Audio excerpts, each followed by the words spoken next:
Anya Taylor-Joy doesn't just enter a scene, she haunts it. With her ethereal gaze and unmistakable presence, she brings an almost otherworldly energy to every role she plays. From the moment she appeared in The Witch, the world took notice of her hypnotic charm.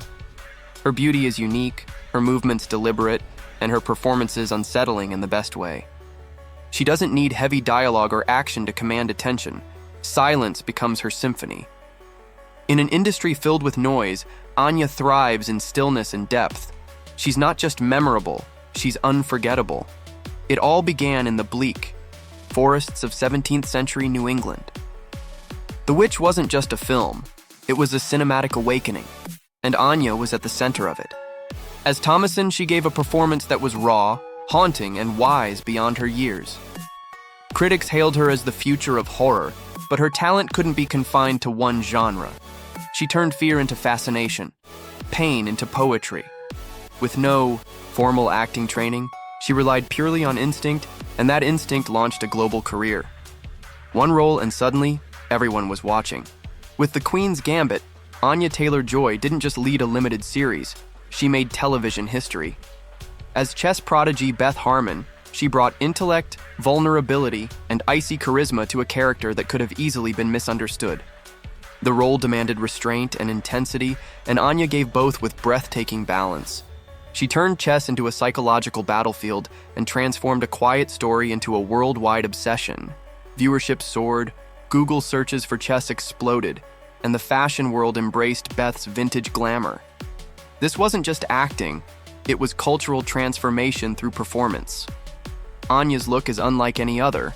Wide-set eyes, porcelain skin, and a timeless elegance that transcends trends. But it's not just her appearance, it's how she uses it. On screen, she can appear fragile one moment and fiercely unstoppable the next. She brings a magnetic duality to her characters, innocence laced with danger, beauty laced with power. Whether it's a fantasy epic or a psychological thriller, she never plays the same person twice. She's become a muse for directors, fashion houses, and an entire generation of storytellers. Her face may grace magazine covers, but her spirit defines modern cinema. Anya refuses to be boxed in. One moment she's in a period drama, the next she's battling mutants or surviving in dystopian nightmares. In Split, she held her own opposite James McAvoy in a complex psychological thriller. In Last Night in Soho, she delivered both haunting vocals and haunting stares, merging glamour with ghostly dread. She's unafraid of darkness, yet brings light to every role. This fearlessness in choosing diverse and challenging scripts has made her one of the most unpredictable talents working today. Anya isn't just acting, she's exploring, constantly diving into the unknown. Despite global fame, Anya remains refreshingly private. She doesn't live for headlines or scandals, she lives for her craft. In interviews, she's articulate, grounded, and often introspective. She speaks about mental health, artistic pressure, and being bullied for her looks, all with a quiet strength. She values loyalty, family, and the simple joys of life away from cameras. Her humility is disarming, her wisdom impressive for someone so young. She's proof that you can be powerful without being loud, and that still waters truly do run deep. The fashion world didn't take long to fall for Anya Taylor-Joy. With her vintage beauty and fearless style, she quickly became a red carpet darling. From Dior gowns to bold retro silhouettes, she embraces drama, detail, and elegance with every appearance. She doesn't just wear clothes, she brings them to life. Her fashion is theatrical yet tasteful, classic yet bold. Whether attending the Met Gala or starring in a magazine editorial, she radiates old Hollywood glamour with modern edge. Like her acting, her style is expressive, fearless, and entirely her own. In a world obsessed with conformity, Anya Taylor-Joy stands as a beacon of individuality. She speaks openly about being too weird growing up, about struggling to fit in, and how she's learned to embrace her uniqueness. That journey shows in every role she takes, characters that challenge, defy, and transcend. She's not chasing relatability, she's championing authenticity. Her courage to be different resonates with fans across the world, especially young women navigating identity in a filtered world. She reminds us that what sets us apart is what makes us powerful. Anya Taylor-Joy isn't just a star of now, she's a legend in the making. With major roles lined up in Furiosa, the Mad Max prequel, and other visionary films, her trajectory is unstoppable. She chooses stories that linger, characters that stretch her, and collaborators that challenge her. There's no limit to what she can become, because she's not repeating success, she's redefining it. Every project is a reinvention, every performance a deeper dive into her endless well of talent. If you're watching closely, you'll see it. She's not just acting in the future of cinema, she is the future. Austin Butler didn't burst into Hollywood overnight. He carved his path with quiet persistence.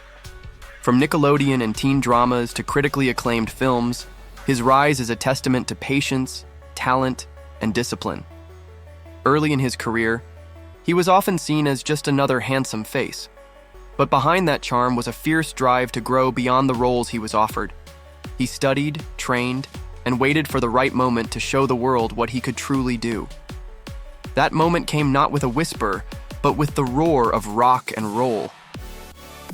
And suddenly, Austin Butler was no longer on the sidelines. He was center stage. When Baz Luhrmann cast Austin Butler as Elvis Presley, the world held its breath. Could a relatively unknown actor carry the weight of an icon? Butler didn't just meet the challenge, he transcended it. He immersed himself so deeply in the role that his voice, movements, and spirit seemed to become Elvis.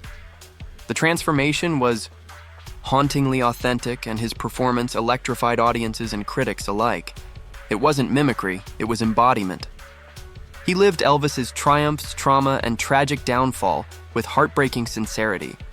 The role earned him a Golden Globe, an Oscar nomination, and most of all, the world's respect. Austin's transformation into Elvis wasn't just about learning lines. It was about reshaping his entire being. He trained for months, studying Presley's voice, mastering his accent, absorbing his physicality. He worked with vocal coaches, dialect experts, and movement specialists.